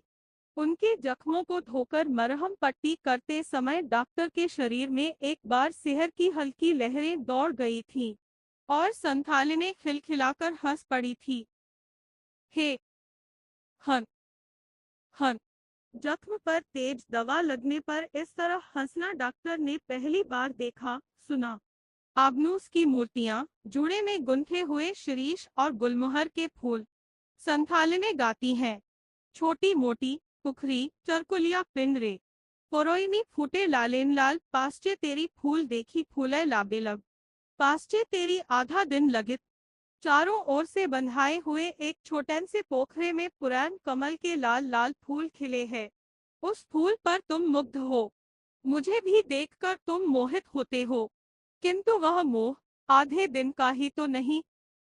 नहीं नहीं, आधे दिन के लिए नहीं। प्राणों में घुले हुए रंगों का मोह आधे दिन में ही नहीं टूट सकता। मंगला देवी, चरखा सेंटर की मास्टरनी जी बीमार है। डॉक्टर ने खून जांच कर देखा, कालाजार नहीं, टाइफाइड है। चरखा सेंटर के दोनों मास्टर तहसीलदार साहब के गुहाल में रहते हैं और मास्टरनी जी भगवान भगत की एक झोपड़ी में। भगवान भगत ने गाड़ी बैल रखने के लिए एक झोपड़ी बनाई थी, लेकिन अब अगले साल टीन का मकान देने का इरादा है, इसलिए इस बार गाड़ी बैल नहीं खरीद सका। चरखा सेंटर खुलने पर गांव के लोगों ने भगवान भगत से कहा, घर तो खाली ही है, मास्टरनी जी के रहने के लिए घर नहीं है। चरखा सेंटर का घर बनेगा तो आपका घर खाली कर दिया जाएगा। कोटा परमिट के जमाने में कांग्रेसी लोगों की बात काटना ठीक नहीं। नहीं तो कटिहार में इतनी बड़ी झोपड़ी का ही किराया 15 रुपया मिलता। मंगला देवी ने हैजा के समय रात रात भर जागकर रोगियों की सेवा की और जब वह खुद बीमार पड़ी तो उसके पास बैठने वाला भी कोई नहीं। चरखा सेंटर के दोनों मास्टर साहब बारी बारी से एक एक घंटा ड्यूटी दे जाते हैं। रात में चचाए की माँ आकर सोती है, लेकिन बूढ़ी इतना हुक्का पीती और खांसती है कि मंगला देवी के ज्वर की ज्वाला और भी तीव्र हो जाती है। बुढ़िया जब सोती है तो इतने जोरों के खर्टे लेती है कि पास पड़ोस की नींद खुल जाए। डॉक्टर कहता है यदि यही हालत रही तो संभालना मुश्किल होगा। घर खत लिखकर किसी को बुला लेना ठीक होगा। घर, यदि घर से कोई आने वाला होता अथवा खबर लेने वाला होता तो मंगला देवी चरखा सेंटर में क्यों भर्ती होती? उसे घर छोड़े हुए 5 साल हो रहे हैं। मंगला देवी ने दुनिया को अच्छी तरह पहचाना है। आदमी के अंदर के पशु को उसने बहुत बार करीब से देखा है। विधवा आश्रम, अबला आश्रम और बड़े बाबुओं के घर आया की जिंदगी उसने बिताई है। अबला नारी हर जगह अबला ही है। रूप और जवानी नहीं, यह भी गलत। औरत होना चाहिए, रूप और उम्र की कोई कैद नहीं। एक असहाय औरत देवता के संरक्षण में भी सुख चैन से नहीं सो सकती। मंगला देवी के लिए जैसा घर वैसा बाहर। उसका कौन है अपना? कोई नहीं। कौन? कालीचरण बाबू। डॉक्टर साहब ने कहा है कि इस झोपड़ी में आपकी बीमारी अच्छी नहीं होगी। हम लोगों का कीर्तन वाला घर साफ सुथरा है, हवादार है। मंगला देवी यादवटोली के कीर्तन घर में आ गई है। कीर्तन घर में ही सोशलिस्ट पार्टी का ऑफिस है। कालीचरण इसे ऑफिस ही कहता है, लेकिन सोशलिस्ट ऑफिस का नाम सुनकर मंगला देवी शायद नहीं आती। दवा पी लीजिए। नहीं पीऊंगी। पी लीजिए मास्टर जी। दवा। काली बाबू, एक बात कहूँ? कहिए। आप मुझे मास्टरनी जी मत कीजिए। तब क्या कहूँ? क्यों? मेरा नाम नहीं है मंगला देवी? नहीं तो सिर्फ मंगला। दवा पी लीजिए। मंगला कहिए। मंगला। 15 दिनों से कालीचरण मंगला देवी की सेवा कर रहा है। दिन में तो और लोग भी रहते हैं, लेकिन रात में कालीचरण की ड्यूटी रहती है। डॉक्टर कहते हैं अब कोई खतरा नहीं, कमजोरी है, कुछ दिनों में ठीक हो जाएगी। मंगला देवी के शरीर में सिर्फ हड्डियां बच रही है, बाल झड़ रहे हैं। वह खाने के लिए बच्चों की तरह रूठती है, रोती है और बर्तन फेंकती है। बार्ली नहीं पीऊंगी। छेना का पानी भी कोई भला आदमी पीता है। कालीचरण हाथ में पथ्य का कटोरा लेकर घंटों खुशामदीद करता, लीजिए, इसमें नींबू डाल दिया है, अब खा लीजिए, कल नहीं परसों भात मिलेगा। कालीचरण का व्रत टूट गया। उसके पहलवान गुरु ने कहा था, पढ़े, जब तक अखाड़े की मिट्टी देह में पूरी तरह रचे नहीं, औरतों से 5 हाथ दूर रहना। कालीचरण का व्रत टूट गया। 5 हाथ दूर रहने से मंगला देवी की सेवा नहीं की जा सकती थी। बिछावन और कपड़े बदलते समय, देह पोंछ देने के समय कालीचरण को गुरुजी की बात याद आती थी, लेकिन क्या किया जाए? काली कहाँ गया? काली, क्या है? कहाँ की चिट्ठी है? सेक्रेटरी साहब ने लिखा है, सोमवार को जिला पार्टी की रैली है। लेकिन मैं कैसे जाऊंगा? क्यों? तुम जाओ, मैं तो अब अच्छी हो गई। रैली के बाद सेक्रेटरी साहब ने कालीचरण को रोक लिया है, माइनस कामरेड, आप 2 दिन और रह जाइए। सैनिक जी की स्त्री अस्पताल में भर्ती है। सैनिक जी पटना गए हैं। परसों आ जाएंगे। अस्पताल में दोनों बेला खाना पहुंचाना है। कोई है नहीं। सेक्रेटरी साहब की बात को टालना बड़ा कठिन है। कामरेड की स्त्री। कालीचरण को रह रहकर मंगला की याद आती है। वह राह देख रही होगी। वासुदेव जाकर कहेगा कि 2 दिन बाद आएंगे। सुनते ही उसका मुंह सूख जाएगा, चेहरा फक हो जाएगा। एकदम बच्ची की तरह है मंगला का मुंह। कालीचरण ने बेहदाना और संतोला भेज दिया है। वह छुएगी भी नहीं। वासुदेव क्या समझाएगा? हत्तेरे की। ये शहर के लौंडे बड़े बदमाश होते हैं। पीठ पीठ के पास जाकर साइकिल की घंटी बजाएगा। अब अभी तो सब खाना गिर जाता। उल्लू कहीं का। गिलास ऐसे ही धोता है। उल्लू। कालीचरण के गाल पर मानो किसी ने जोर से एक तमाचा जड़ दिया। उल्लू। उसका सारा शरीर झिनझिन कर स्लश रहा है। सैनिक जी की स्त्री ने उसे क्या समझा है? नौकर। बहन जी, गिलास। खबरदार। बहन जी मत बोल। बगल की खाट पर जो चमगादड़ जैसी औरत लेटी हुई थी, बोली, कौन देश का आदमी है? आदमी है या भूत? बात भी नहीं करना जानता है। अरे जानती नहीं है, ग्वाला 60 बरस तक। सैनिक जी की स्त्री बोली। कालीचरण पूरा सुन नहीं सका। उसका सिर चकराने लगा। सैनिक जी भी तो ग्वाला ही है। कालीचरण की आंखों के आगे सरसों के फूल जैसी चीजें उड़ने लगीं। यदि किसी मर्द ने ये बातें कही होती तो आज खून हो जाता, खून। कालीचरण की कनपट्टी गर्म हो गई है। मंगला देवी भी तो औरत ही है। हूँ। कहाँ मंगला और कहाँ यह भूतनी। गले की आवाज एकदम खिखिर लोमड़ी की तरह है। खें खें। बातें करती है तो लगता है मानो दांत काटने के लिए दौड़ रही है। शायद यह भी कोई रोग ही है। रॉथट स्टेशन पर गाड़ी से उतरकर कालीचरण जल्दी जल्दी घर लौट रहा है। उसे देखते ही मंगला खुशी से खिल जाएगी। संतोला सूख गया होगा, बेहदाना पड़ा होगा। दोनों ओर का रेल भाड़ा बचाकर कालीचरण ने एक पैकेट बिस्कुट खरीद लिया है। डॉक्टर साहब ने मंगला को बिस्कुट खाने के लिए कहा है। कालीचरण ने कभी बिस्कुट नहीं खाया है। शायद इसमें मुर्गी का अंडा रहता है। वह रह रहकर बिस्कुट के डब्बे को छूकर देखता है। इसके अंदर कुड़कुड़ क्या बोलता है? कहीं अंडा फूटकर। सीताराम। सीताराम। जय हिंद काली जी। ए ओ बावनदास जी, हम तो चमक गए। यहाँ क्यों पड़े हैं? आप तो इस तरह आंख मूंदकर सरेसा दौड़ने वाले घोड़े की जाति घोड़े की तरफ चल रहे हैं कि जंगली जामुन के पेड़ की छाया में बावनदास लेटा हुआ था। छाया में जाने पर कालीचरण को मालूम हुआ कि धूप कितनी तेज है। हम तो रात की गाड़ी से ही उतरे। कल दफा 40 का फैसला हो गया। हो गया? क्या हुआ? अरे होगा क्या? सबों की दरखास्त खारिज हो गई। हम पहले ही जानते थे। कल गांव के सभी रैयत आए थे। फैसला सुनकर सभी रोने लगे। अब जमींदार जमीन भी छुड़ा लेगा। जमीन छुड़ा लेगा? नहीं, उस दिन हम लोगों की रैली में प्रस्ताव पास हो गया। जमींदार लोग रैयतों को जमीन से बेदखल नहीं कर सकते। इसके लिए पार्टी संघर्ष करेगी। काली बाबू। प्रस्ताव उरस्ताव से कुछ नहीं होता है। बावनदास के होठों पर भेद भरी मुस्कान दौड़ जाती है। आप बैठिए दास जी, हमको जरा जल्दी है। हाँ, आप जाइए। हम आपके डेक पर जा भी नहीं सकेंगे। कालीचरण चलते चलते सोच रहा है, अब ठीक हुआ है।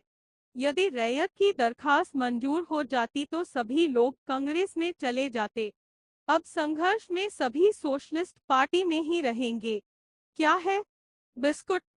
मंगला देवी प्यार भरी झिड़की देती है। किसने कहा फिजूल पैसा खर्च करने को? वह देखो तुम्हारा संतरा और बेदाना पड़ा हुआ है। मैं नहीं खाती। डॉक्टर साहब ने कहा था। डॉक्टर साहब ने कहा था। मंगला बनावटी गुस्सा दिखाते हुए कहती है, डॉक्टर साहब ने कहा था कि खुद भूखे रहकर संतरा, बेदाना और बिस्कुट खरीद कर लाना। कालीचरण को सैनिक जी की स्त्री की याद आती है। उल्लू, 7 साल तक नाबालिग। खा लो मंगला, पहले तुम एक बिस्कुट खाओ। बिस्कुट मीठा, कुरकुरा और इतना स्वाद वाला होता है। इसमें दूध, चीनी और माखन रहता है, अंडा नहीं। बैशाख और जेठ महीने में शाम को तड़बन्ना में जिंदगी का आनंद सिर्फ 3 आने लबनी बिकता है। चने की घुघनी, मूढ़ी और प्याज और सफेद झाग से भरी हुई लबनी। खट मिट्ठी, शक्कर चिनिया और बैर चिनिया ताड़ी के स्वाद अलग अलग होते हैं। बसंती पीकर बिरले पियक्कड़ ही होश दुरुस्त रख सकते हैं। जिसको गर्मी की शिकायत है, वह पहर रतिया पीकर देखे। कलेजा ठंडा हो जाएगा, पेशाब में जरा भी जलन नहीं रहेगी। कफ प्रकृति वालों को संझा पीनी चाहिए, रात भर देह गर्म रहता है। साल भर के झगड़ों के फैसले तड़बन्ना की बैठक में ही होते हैं और मिट्टी के टुकड़ों की तरह दिल भी यहीं टूटते हैं। शादी ब्याह के लिए दूल्हे दुल्हन की जोड़ियां भी यहीं बैठकर मिलाई जाती है और किसी की बीवी को भग ले जाने का प्रोग्राम भी यहीं बनता है। जगदेवा पासवान दुलारे सनिच्चर और सुनरा ताड़ी पी रहे हैं। सोमा जट आज आने वाला है। रौठट के हाट में उसने कहा था इतबार को तड़बन्ना में आएंगे। सोमा जट हाल ही में जेल से रिहा हुआ है। नामी डकैत है, लेकिन अब सोशलिस्ट पार्टी का मेंबर बनना चाहता है। सुनरा ने कालीचरण से पूछा और कालीचरण ने जिला सेक्रेटरी साहब से पूछा। सेक्रेटरी साहब ने कहा, साल भर तक उनके चाल चलन को देखकर तब पार्टी का मेंबर बनाया जाएगा। उस पर नजर रखना होगा। नजर क्या रखना होगा? बीच बीच में सेक्रेटरी साहब को जाकर कहना होगा सोमा का चाल चलन एकदम सुधर गया है। कालीचरण को वासुदेव समझा होगा। सोमा यदि पार्टी में आ जाए तो सारे इलाके के बड़े लोग ठीक हो जाएं। पार्टी में आ जाने से थाना पुलिस क्या करेगा? सेक्रेटरी साहब क्या दारोगा साहब से कम है? देखते हो नहीं, जब भाखन देने लगते हैं तो जवाहर लाल को भी पानी पानी कर देते हैं। मजाल है दारोगा इंस्पेक्टर की पार्टी के खिलाफ मुंह खोले। खेल है। लाल पताका अखबार में तुरंत गजट छापी हो जाएगा। दारोगा का जुल्म। चलितर कर्मकार को तो पार्टी से निकाल दिया है। सीमेंट में बहुत पैसा गोलमाल कर दिया। हिसाब पत्तर कुछ भी नहीं दिया तो उसको निकालेगा नहीं। पार्टी का बंदूक पिस्तौल भी नहीं दिया। लेकिन सेक्रेटरी साहब कालीचरण जी से प्राइवेट में बोले हैं, किसी तरह उससे बंदूक पिस्तौल ऊपर करो, सरकार को जमा देना है। इसीलिए कालीचरण जी उससे हेल मेल कर रहे हैं। वह बात एकदम गुप्त है। खबरदार कहीं बोलना नहीं सनिचरा। हाँ, नहीं तो जानते हो क्रांति पार्टी की बात खोलने की क्या सजा मिलती है? दाएं। लोग पूछे तो कहना चाहिए कि क्या पार्टी को अब बंदूक पिस्तौल का काम नहीं है? नहीं। सुंदर मुस्कुराता है। अर्थात इतनी जल्दी तुम लोग सभी बातों को जान लेना चाहते हो? अभी कुछ दिन और मेमोरी करो। जब तुम्हारा कन्फर्म हो जाएगा तब सारी बातें जानोगे। नए मेंबरों का कान कच्चा होता है। यहाँ सुना और वहाँ उगल दिया। कन्फर्म होने दो। कामरेड सोमा, आओ। तुम्हारी ही बात हो रही थी। आसरा में बैठे बैठे 2 लबनी ताड़ी खत्म हो गई। सुंदर हंसता है। सुंदर आजकल हमेशा खद्दर का पंजाबी कुर्ता पहने रहता है। पंजाबी कुर्ते के गले में 2 इंच की ऊंची पट्टी लगी हुई है। इसको सोशलिट काट कुर्ता कहते हैं। सोशलिट को छोड़कर और कोई नहीं पहन सकता। गांव के मेंबरों में सिर्फ 3 मेंबर ही ऐसा कुर्ता पहनते हैं, काली, वासुदेव और सुंदर। बाकी मेंबरों ने जीवन में कभी गंजी भी नहीं पहनी है। लेकिन बिना सोशलिट काट कुर्ता पहने कोई कैसे जानेगा कि सोशलिट है, क्रांति है? एक कुर्ते में 7 रुपए खर्च होते हैं। वासुदेव आजकल बीड़ी नहीं पीता, मोटर मार सिगरेट पीता है। सेक्रेटरी साहब, सैनिक जी, चिंगारी जी, मास्टर साहब, सभी बड़े बड़े लीडर सिगरेट पीते हैं। सोशलिस्ट पार्टी के मेंबर को बीड़ी नहीं, सिगरेट पीना चाहिए। आज की बैठकी का पूरा खर्चा सोमा ही देगा, इसलिए हाथ खींचकर चुककर भरने की जरूरत नहीं। डाले चलो 1 लवनी, 2 लवनी, 3 लवनी। चरखा सेंटर वाले कह रहे हैं अगले साल से ताड़ी का गुड़ बनेगा, कोई ताड़ी नहीं पी सकेगा। इस साल पी लो जितना जी चाहे। सोमा का शरीर कालीचरण से भी ज्यादा बुलंद है। पुलिस दारोगा की मार से हड्डियां टूटकर गिरहा गांठदार हो जाना गई है। गिरह वाली हड्डी बहुत मजबूत होती है। कालीचरण की देह में हाथी दांत का कड़ापन है और सोमा के चेहरे पर लोहे की कठोरता। कालीचरण की आंखों में पानी है और सोमा की आंखें बिल्ली की तरह चमकती है। कौन हरगौरी? शिव शंकर सिंह का बेटा, तहसीलदार हुआ है। कालीचरण जी हुक्म दे तो एक ही रात में उसकी हड्डी पसली एक कर दें। सोमा मूंछ में लगी हुई ताड़ी की झाग को पोंछते हुए कहता है, कामरेड, अब मूंछ कटाना होगा। पार्टी का मेंबर होने से मूंछ नहीं रखना होगा। सुंदर कहता है, कटा लेंगे, लेकिन कालीचरण जी हुक्म दे तो। अच्छा अच्छा कामरेड, अभी ठहरो, संघर्ष होने वाला है। प्रस्ताव पास हो गया है, तब देखेंगे तुम्हारी बहादुरी। बलदेवा को गांव से भगा नहीं सकते हो तुम लोग। सुनते हैं कि मठ की कोठारिन से खूब हेल मेल हो गया है। कालीचरण जी हुक्म दे तो एक ही दिन में उसको चंदन पट्टी का रास्ता दिखला दे। अरे, बालदेव जी तो मुर्दा हो गए, मुर्दा। अब उनको कौन पूछता है? उनको एक बच्चा भी अब मुंह नहीं लगाता है। कांग्रेस में भी उनकी बदनामी हो गई है। वह तो हम लोगों के बल पर ही कूदते थे। कोठारिन तो 70 चूहा खाई हुई है। बालदेव जी को उसके फेर में पड़ने तो दो। हम लोग यही चाहते हैं। हाँ समझे। चरखा सेंटर पर भी अब अपना ही कब्जा समझो। मास्टरनी जी बिना कालीचरण के पूछे पानी भी नहीं पीती है। कुछ दिन में वह भी कामरेड हो जाएंगी। एक बॉन्डास है, सो डेढ़ बित्ते का आदमी कर ही क्या सकता है। 4 लवनी सजा ताड़ी खत्म हो रही है। सूरज डूबने के समय जो लवनी पेड़ से उतारी जाती हैं, उसकी लाली तुरंत ही आंख में उतर आती है। नशा के माने है और भी थोड़ा पीने की ख्वाहिश। और 1 लवनी। अरे, बेचारे डॉक्टर के पास पैसा कहाँ? मुफ्त में तो इलाज करता है, एक पैसा भी तो नहीं छूता है। डॉक्टर के पास पैसा नहीं? क्या कहते हो? लांचनपुर के डॉक्टर ने पुख्ता मकान बना लिया है। जीवनगंज के डॉक्टर ने 300 बीघे की पत्नी खरीदी है। सिजवा गरैया का डॉक्टर डकैती करता है, सरदार है डकैती का। कैसा डॉक्टर है तुम्हारे गांव का? हसलगों के हरखू तेली ने अलबत्त पैसा जमाया है। पैसा महकता है। महमिया के तालुकचंद को बंदूक का लाइसेंस मिल गया है और लोहा का बक्सा कलकत्ते से ले आया है। अरे, कितने बंदूक और तिजोरी वालों को देखा है। बल्लम बरछा से ही तो सारे इलाके को हम मछली की तरह घूम कर खाते रहे। यदि एक नाल भी बंदूक हाथ लग जाए तो साले भूपत सिंह की कचहरी के नेपाली पहरेदारों को भी देख ले। जो कभी नहीं गाता है, वह भी नशा होने पर गाने लगता है। और सुंदर तो कीर्तनिया है, सुराजी कीर्तन भी गाता है और किरांती गीत भी। नशा होने पर किरांती गीत खूब जमता है। अरे, जिंदगी है किरांती से, किरांती में बिताए जा। दुनिया के पूंजीवाद को दुनिया से मिटाए जा। सनिचरा लवनी को औंधा कर तबला बजाता है और मुंह से बोल बोलता है, चके के चक धुम मके के लावा। दुनिया के गरीबों का पैसा जिसने चूस लिया। अरे हाँ, पैसा जितने चूस लिया, हाँ जी, पैसा जिसने चूस लिया, उसकी हड्डी हड्डी से पैसा फिर चुकाए जा। हंस के गोली दागे जा, हंस के गोली खाए जा। वाह वाह, क्या बात है। इनकिलाब है, जिंदाबाद है। जरा खड़ा होकर बतौना बता के दिखलाकर कमर लचका के सुंदर भाई।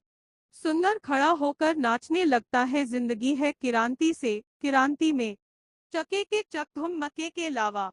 कालीचरण ने आज शाम को बैठक बुलाई थी। ऊपर से सबसे बड़े लीडर आ रहे हैं पुरैनिया।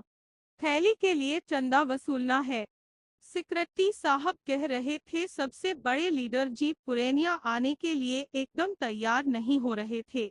बहुत कहने सुनने पर सारे जिले से 10,000 रुपए की थैली पर राजी हुए हैं। कालीचरण को 300 रुपए वसूल कर देना है। इस बार की रसीद बही पर सबसे बड़े लीडर की छापी है। लेकिन तुम लोग कहाँ गए थे? ओ, आसमान बाग, बड़ी देर हो गई। ऐसा करने से पार्टी का काम कैसे चलेगा? बोलो, कौन कितना रुपया वसूल करेगा? 300 रुपया 10 दिन में ही वसूल कर देना है। बस 300? कोई बात नहीं, हो जाएगा। 10 दिन क्या, 5 ही दिन में हो जाएगा। 300 रुपए की क्या बात है? इनकिलाब जिंदाबाद है। अमंगल, गांव के मंगल का अब कोई उम्मीद नहीं। हरगौरी तहसीलदार दुर्गा के वाहन की तरह गुर्राता है। साले सब चुपचाप दफा 40 का दरखास्त देकर समझते थे कि जमीन नकदी हो गई। अब समझो, बौना और बलदेवा से जमीन लो। सब सालों से जमीन छुड़ा लेने के लिए कहा है मैनेजर साहब ने। लो जमीन, राम नाम का लूट है। अरे, कांग्रेसी राज है तो क्या जमींदारों को घोलकर पी जाएगा? सुमितदास बेतार की जीभ थकती नहीं। सुबह से ही बक बक करता जा रहा है। ततमाटोली में, पासवान टोली में और कोयरेटोले में घूम घूम कर वह लोगों को सुना रहा है। मैनेजर साहब ने परवाना में क्या लिखा है मालूम? नया तहसीलदार तो एकदम घबरा गया था। मैंने कितना समझाया, तहसीलदार आप एकदम चुपचाप रहिए। जिन लोगों को दरखास्त देना है देने दीजिए। जिस दिन मुकदमे की तारीख होगी उससे एक दिन पहले हम आपको एक नॉक्स बता देंगे। वही हुआ। जमींदार वकील तो सुनकर उछलने लगा। चाहे जो भी कहो, तहसीलदार बिस्नाथ प्रसाद ने कभी कोई नॉक्स हमसे छिपाकर नहीं रखा। मैनेजर साहब ने क्या लिखा है मालूम है? सुमित दास को एक बार सर्किल कचहरी में भेज दो। सुसलिंग मुसलिक क्या करेगा? सुमित दास बुढ़ापे में यदि इज्जत बचानी है तो जरा होश हवास दुरुस्त रखकर बोला करो, समझे? कालीचरण की आंखें लाल लाल है। सुबह से ही वह सुमित दास को खोज रहा है। सोशलिस्ट पार्टी के खिलाफ बूढ़ा कल से ही अटर पटर अलूल जलूल प्रोपगंडा कर रहा है, समझे? हाँ, पीछे यह मत कहना कि सोशलिस्ट पार्टी के लौंडों को बड़े छोटे का विचार नहीं। हम क्या बोले हैं? पूछो, लोगों से पूछो। बोलो जी गुलचरण। सुसलिंग पार्टी। सुसलिंग मत कहिए, सोशलिस्ट कहिए। बात तो सही मुंह से निकलती ही नहीं है और मुंशियाती बघारते हैं। जमींदार के तहसीलदार से और अपने मैनेजर से भी जाकर कह दो, रयतों से जमीन छुड़ाना हंसी ठट्ठा नहीं। पार्टी के एचकूटी में प्रस्ताव पास हो गया है, संघर्ष होगा संघर्ष, समझे? कालीचरण गर्दन ऐंठता हुआ चला गया। करेत सांप को गुस्से में ऐंठते देखा है न, ठीक उसी तरह सुमित दास को कंपकंपी लग जाती है। आसपास बैठे हुए लोगों की भी धुकधुकी तेज हो जाती है। अभी तो ऐसा लगता था कि जुलूम हो जाएगा। अलबत्त देह बनाया है कलिया कालीचरण ने। देखकर डर लगता है। सुसली सुसली सोशलिस्ट पार्टी में जाकर तो और भी तेजी से जल जल कर रहा है। संघर्ष क्या होगा? डा डिग्गा। संथाल टोली में 2 दिनों से दिन रात मादल बजता रहता है। डा डिग्गा। औरतें गाती हैं, नाचती है झुमुर झुमुर। दरखास्त नामंजूर हो गई। जमींदार जमीन छीन लेगा। कोठी के जंगल में जामुन और गूलर में बहुत फल लगे हैं इस बार। जंगली सुअर के बच्चे भी किलबिल कर रहे हैं। हल के फाल को तोड़कर तीर बनाओ। लोहा महंगा है। रे हाय रे हाय। डा डिग्गा। कालीचरण ने कहा है संघर्ष करेंगे।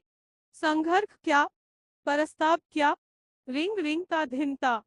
डा डिग्गा। खेत में पाट के लाल पौधों को देखकर जी ललच रहा है। धान की हरी हरी सुई खेत में निकल आई है। माटी का मोह नहीं टूटता। बदना पर्व संथालों का एक प्रसिद्ध पर्व की रात में तूने जो जूड़े में फूल लगाया था उसे नहीं भूला हूँ। धरती का मोह भी नहीं टूट रहा। प्यारी, हमारे दादा परदादा पुरैनिया के जेल में मर खप गए। मकई के बाल की तरह उनके बाल भूरे हो गए होंगे। हमारे बच्चों के दांत दूधिया मकई के दानों की तरह चमकेंगे। उनसे कहना, धरती माता के प्यार की जंजीर में हम बंध गए। रे हाय रे हाय, रिंग रिंग ता धिनता, डा डिग्गा। यदि जमीन पर कोई आवे तो गर्दन काट लो। तहसीलदार हरगौरी सिंह ने रैयतों के साथ जमीन बंदोबस्ती का ऐलान कर दिया है। बस 100 रुपए बीघा सलामी देकर कोई भी रैयत जमीन की बंदोबस्ती के लिए दरखास्त दे सकता है। अरे, तुम लोग बेवकूफ हो। ये जमीन 1 साल पहले ही नीलाम होकर खास हो गई है। पुराने तहसीलदार ने ही सारी कार्रवाई की थी। नीलाम होकर खास हुई जमीन पर दफा 40 की दरखास्त करने से नकदी कैसे होगी? हाँ, नए बंदोबस्त लेने वालों को जमा बांध देंगे। यह तो हमारे हाथ की बात है। इसके लिए कचहरी को दौड़ धूप करने की क्या जरूरत? अरे सुखानुदास, मुकदमा में कितना खर्च हुआ तुम लोगों का, जरा इन लोगों को बता दो। हाँ, कांग्रेसी और सोशलिस्ट पार्टी वालों की खुराकी भी जोड़ना। सुना, हर एक तारीख में चंदा वसूल कर पैरवीकार नेताजी लोगों को देना पड़ता था 10 रुपए नकद। सिगरेट और पान की बात तो छोड़ ही दीजिए। यही पेशा है भाई इन लोगों का। हाँ, जिसकी जमीन नीलाम हो गई है, वह यदि जमीन पर आवे तो उसकी गर्दन उड़ा दो। राज से मदद मिलेगी। राम नाम की लूट है, लूट सके तो लूट। गाय बैल, बाछा बाछी और भैंस के पाड़ा की बिक्री धड़ाधड़ हो रही है। दूने सूद पर भी रुपया कर्ज लेकर जमीन मिल जाए तो फायदा ही है। पाट का भाव 15 रुपया है, ऊपर 50 भी जा सकता है, 100 भी हो सकता है। धान सोने के भाव बिक रहा है। जमीन, जिसके पास जमीन नहीं वह आदमी नहीं, जानवर है। जानवर घास खाता है, लेकिन आदमी तो घास खाकर नहीं रह सकता। अरे छोड़ो जी कांग्रेसी और सोशलिस्ट पार्टी की बात को। दरखास्त नामंजूर हो गई। जमीन बंदोबस्ती। गांव के मंगल की अब कोई उम्मीद नहीं। हर टोले के लोग आपस में ही लड़ेंगे क्या? कोयटोले के भजू महतो की जमीन उसी का भगिना स्वरूप महतो बंदोबस्ती ले रहा है। सोबरन की जमीन पर उसका चचा रामेसर नजर लगाए बैठा है। सोबरन की जमीन सोना उगलती है। यादवटोली के सभी रैयतों की नीलाम हुई जमीन खेलावन सिंह यादव ले रहे हैं।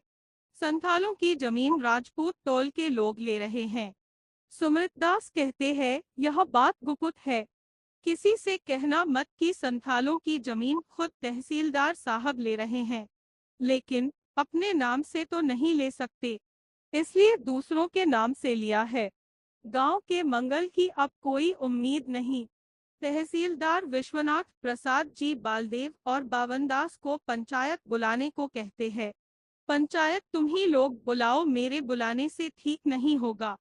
काली चरण की पार्टी के सबसे बड़े लीडर पुरैनिया आ रहे हैं। कामरेडों ने 5 ही दिनों में 300 रुपए वसूल किए हैं। अकेले सोमा ने 250 रुपए दिए हैं। सबसे बड़े लीडर से कहना होगा। गांव में इस तरह फूट रहने से तो संघर्ष नहीं होगा। फिर एक बार सैनिक जी और चिंगारी जी को लाना होगा। बहुत दिनों से सभा नहीं हुई है। खेत में कोड़ कमान नहीं करने से जिस तरह जंगल झाड़ हो जाता है, उसी तरह इलाके में सभा मीटिंग नहीं करने से इलाका भी खराब हो जाता है। सेक्रेटरी साहब को भी इस बार लाना होगा। इस बार लॉर्ड पीसर भी लाना होगा। चरखा सेंटर की मास्टरनी जी और मास्टर जी लोगों में झगड़ा हो गया है। करघा मास्टर टुनटुन जी को मंगलादेवी का सोशलिस्ट ऑफिस में रहना बड़ा बुरा लगता है। जब तक बीमार थी वहाँ थी तो थी, अब अच्छी हो गई तो वहाँ रहने की क्या आवश्यकता। और मंगलादेवी को पटना से ही जानते हैं टुनटुन जी। गांव तरक्की सेंटर में जब ट्रेनिंग लेती थी तभी से उड़ती थी। व्यवस्थापिका जी इनके मिलने वालों से परेशान रहती थी, रोज नए नए लोग। बहुत बार मंगलादेवी को चेतावनी भी दी गई, लेकिन इनके मिलने वालों में कॉलेज के विद्यार्थी, MLA, साहित्य गोष्ठी के मंत्री जी, चरखा संघ के कार्यकर्ता तथा कई हिंदी दैनिकों के सहायक संपादक भी थे। व्यवस्थापिका जी हार मानकर चुप हो गईं। मंगला देवी की स्वतंत्रता पर आघात करके यह 1 दर्जन से ज्यादा व्यक्तियों का कोप भाजन नहीं बनना चाहती थी। इसीलिए व्यवस्थापिका जी ने मंगला देवी को इस पिछड़े हुए गांव में भेजा था। लेकिन यहाँ भी मंगला देवी बात करने में मर्दों के भी कान काटती है, पाजामा और कुर्ता पहनती है, बाहर निकलते समय खद्दर का दुपट्टा भी डाल लेती है। कद नाटा, रंग सांवला और शरीर गथा हुआ है। आंखें बड़ी अच्छी, खास तिरहुत की आंखें।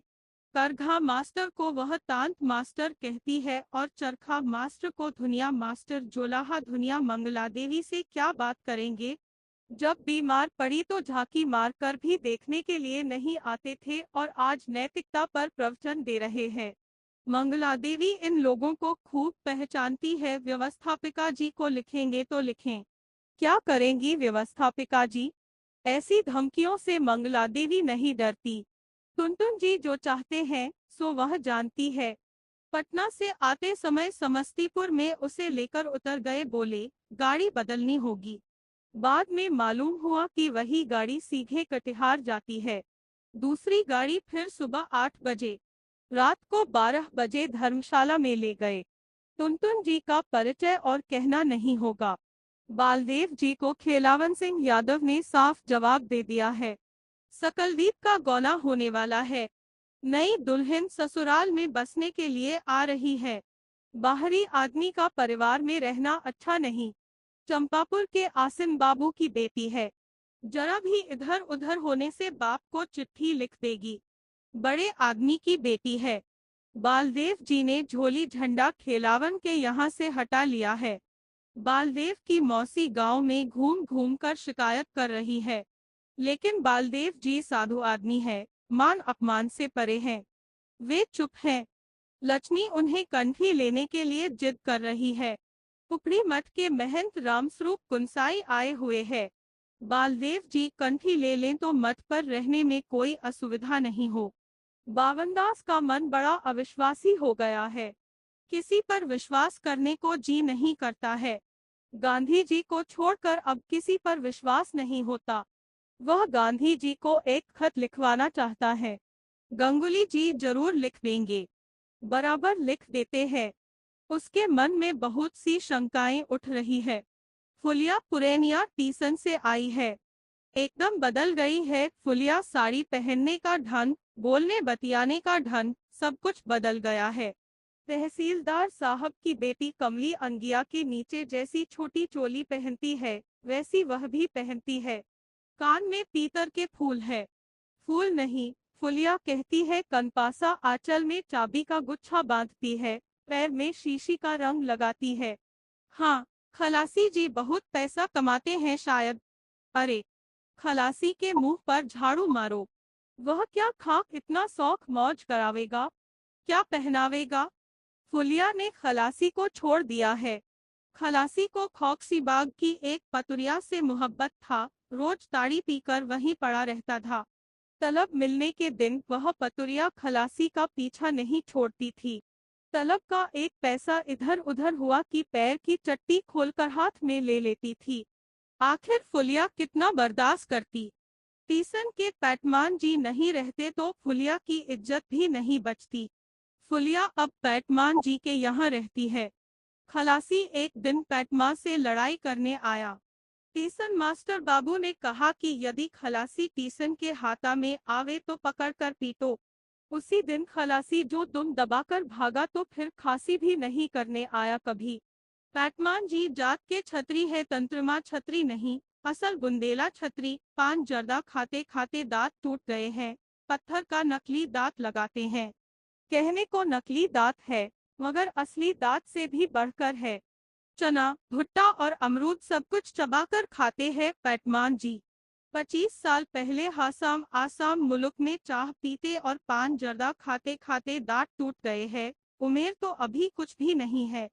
10 बरस से बेवा थे, मन के लायक स्त्री मिली ही नहीं। पैटमान जी ने मनहूगुदास के लिए एक पुरानी नीली कमीज भेज दी है। कमीज पहनने पर मनुगु को पहचानने में गलती हो जाती है। ठीक रेलवे का आदमी। बुढ़िया के लिए नई साड़ी भेज दी है। एक बित्ता काली किनारी है। इस बार के कोटा में असली संतीपुरी साड़ी मिलेगी तो फुलिया को भेज देगा। फुलिया कहती है इस बार माँ को भी साथ ले जाएगी। फुलिया का भाव। रमपियरिया की मान कहती है रमिया भी अब बिहाने के जोग हो गई। बिना बाप की बेटी है। जब से तुम ससुराल हो गई हो रोज एक बार तुम्हारा जिक्र करती है रमिया। फुलिया दीदी कब आवेगी? इस बार फुलिया दीदी आवेगी तो साथ में मैं भी जाऊंगी। यदि उधर कोई बर नजर में आए तो रमिया को भी अपने साथ ले जाओ। फूलो बेटी। कोयरेटोले के छोकरे दिन दिन बिगड़ते जा रहे हैं। सहदेव मिसर पर तंत्रमाटोली का कुत्ता भी भौंकता है। बहुत दिनों के बाद वह तंत्रमाटोली में आया है फुलिया के बुलाने पर। 10 दिन रहेगी फिर चली जाएगी।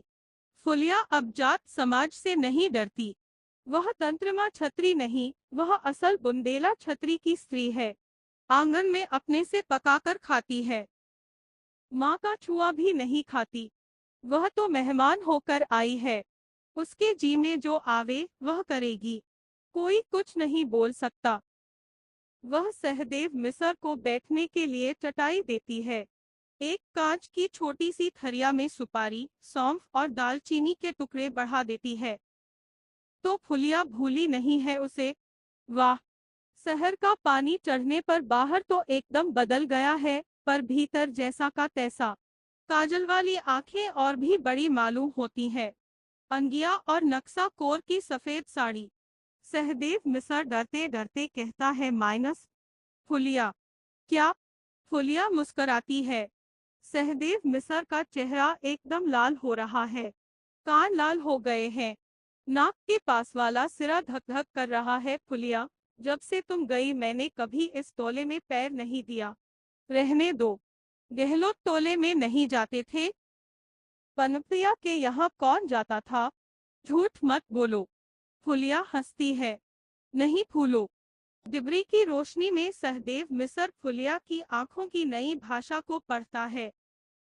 हवा के झोंके से डिबरी बुझ जाती है। फुलिया बालों में महकौर सुगंधित तेल लगाती है।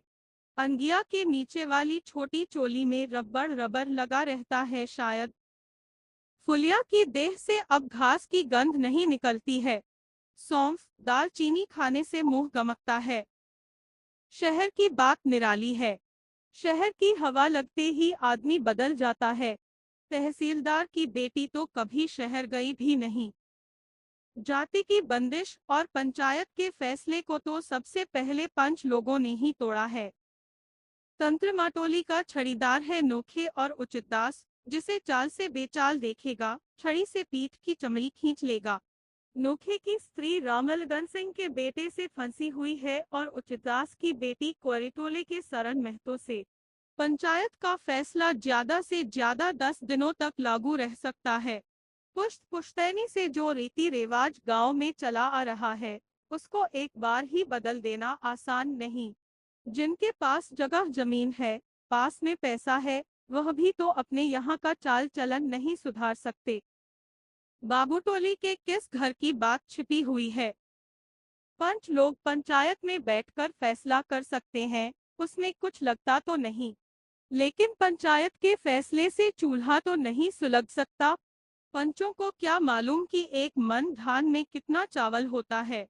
शास्त्र में कहा है, जोरो जमीन जोर का, नहीं तो किसी और का। और देह के जोर से आजकल सब कुछ नहीं होता। जिसके पास पैसा है वही बोतल मिसर मिथिला का एक प्रसिद्ध पहलवान है। वही सबसे बड़ा जोरावर है। तहसीलदार साहब की बेटी शाम से ही आधे पहर रात तक डॉक्टर बाबू के घर में बैठी रहती है। चांदनी रात में कोठी के बगीचे में डॉक्टर के हाथ में हाथ डालकर घूमती है। तहसीलदार साहब को कोई कहने की हिम्मत कर सकता है कि उनकी बेटी का चाल चलन बिगड़ गया है?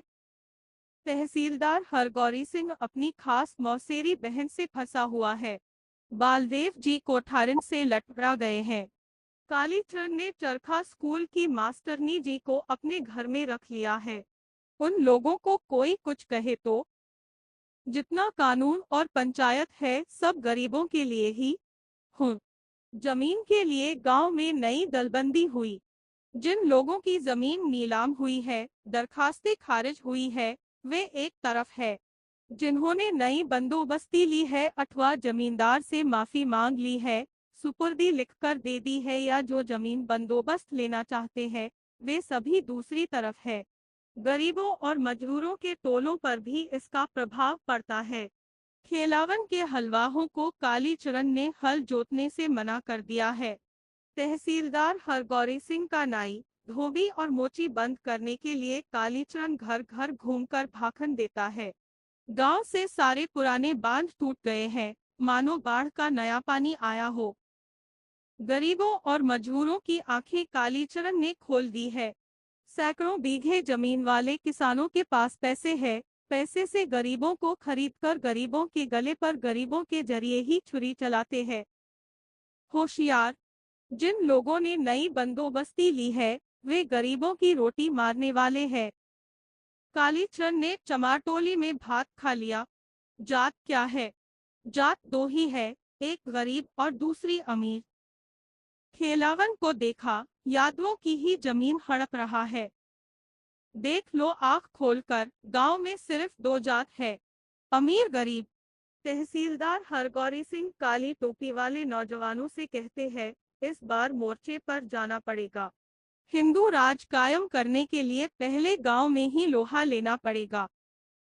संयोजक जी आजकल महीने में 2 बार घर में ऑर्डर भेजते हैं। संयोजक जो कहेंगे उसे काली टोपी वाले नौजवान प्राण रहते नहीं काट सकते हैं। आग और पानी में कूद सकते हैं, इसी को कहते हैं अनुशासन। बावनदास जिला कांग्रेस के नेताओं को खबर देने गया है गांव में जुल्म हो रहा है। बेदखल किसान